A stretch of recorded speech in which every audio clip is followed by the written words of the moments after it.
C'était le 27 février dernier à Paris. Le porte-parole du gouvernement français était interrogé sur la perspective d'une 5e candidature d'Abdelaziz Bouteflika.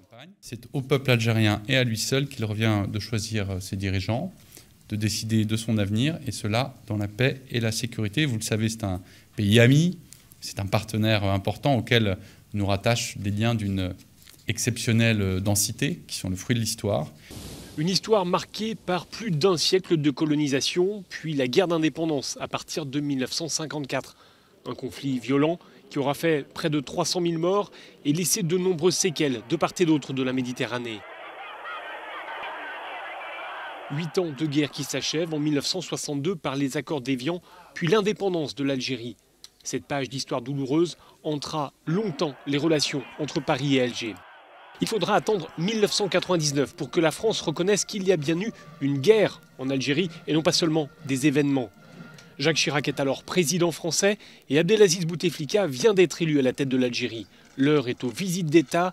À Paris et à Alger, on vante un partenariat d'exception. Mais le poids de l'histoire revient plomber les relations franco-algériennes. En cause, la loi qui en 2005 reconnaît le rôle positif de la colonisation. Une loi modifiée un an plus tard, reste que cela assombrit les relations de part et d'autre de la Méditerranée.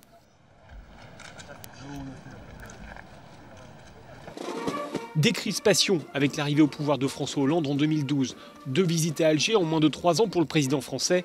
Objectif pour les autorités françaises, relancer les échanges économiques avec un partenaire essentiel et conforter un allié stratégique dans une région instable.